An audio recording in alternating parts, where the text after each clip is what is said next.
Star Paul Newman was a heartthrob and one of the most sophisticated actors of his era, but that didn't make him feel any less guilty when he left his first wife. In the entertainment industry, affairs and relationship struggles are common, but some couples work through their challenges and stay together.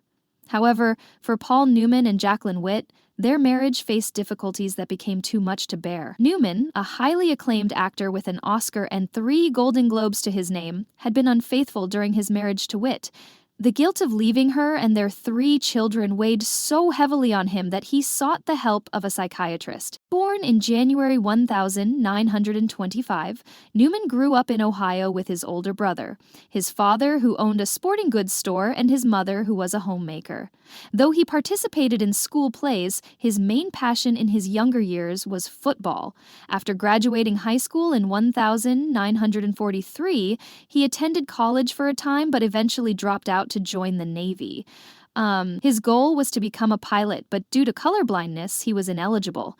Instead, he served in the Pacific during World War II as a radio operator.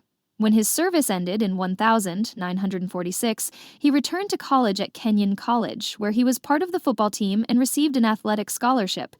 However, an arrest led to his removal from the team. Despite this setback, he completed his degree in 1949 and began performing at a summer stock theater in Wisconsin, where he met his first wife, actress Jacqueline Witt. At the time, Newman was 24 years old and had already decided against working in his father's sporting goods business in Ohio.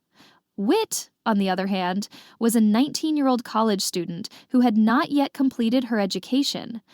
Later that year, they moved together to a theater company in Woodstock, Illinois, marking the beginning of their shared journey in the performing arts. Their relationship progressed quickly, and by December of that same year, they were married. Initially, there was speculation that their sudden wedding was due to an expected child, but that wasn't the case. Instead, people concluded that they were simply 2 young individuals deeply in love and eager to start their lives together. However, life soon became complicated. The theater manager did not see Newman as a leading man, and his paychecks were smaller than expected.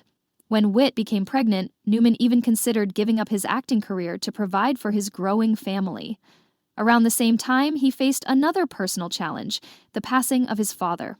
This loss led Newman and Witt to return to Cleveland, where he became involved in the family business. With responsibilities piling up, it seemed as though Newman's dream of becoming an actor was slipping away. However, he wasn't ready to let go just yet. Determined to pursue his passion, he used all his savings to enroll in a master's program in theater at Yale University, hoping to refine his craft and build a future in acting.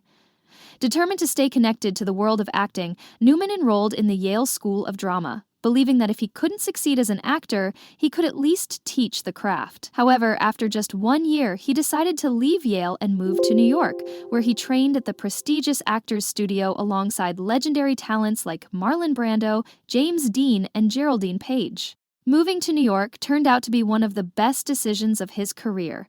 In 1953, he made his Broadway debut in William Ingey's comedy Picnic, and the following year he appeared in his first film, The Silver Chalice, 1954.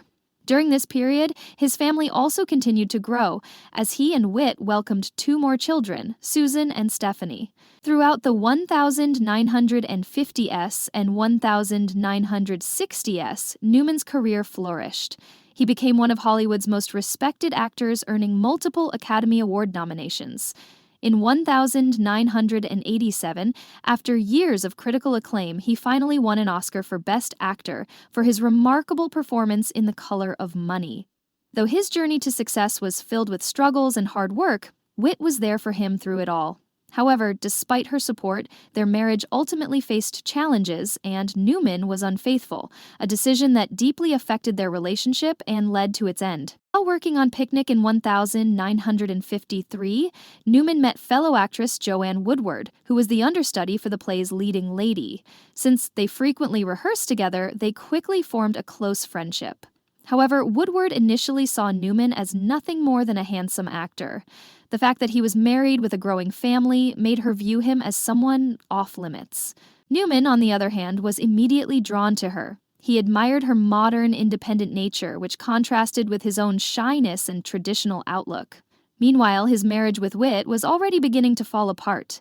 After having children, Witt shifted her focus away from acting, while Newman spent his days and nights in Manhattan working, searching for more roles, or socializing with friends.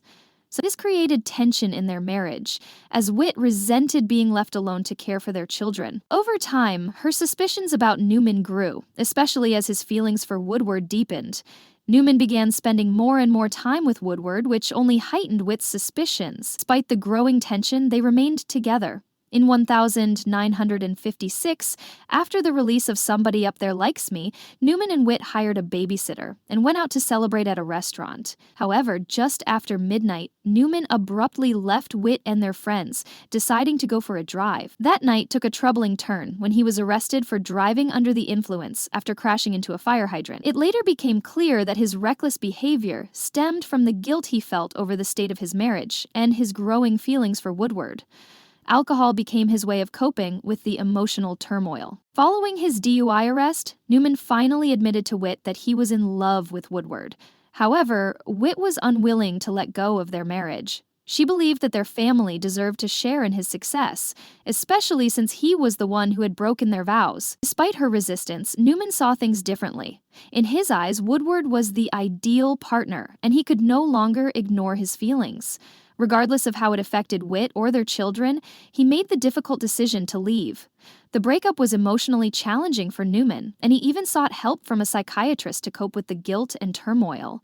Witt eventually agreed to sign the divorce papers, but only after Newman and Woodward had begun making their relationship public. Despite following his heart, Newman admitted to feeling overwhelming guilt for leaving his family, a burden he carried for the rest of his life. However, he was certain about one thing.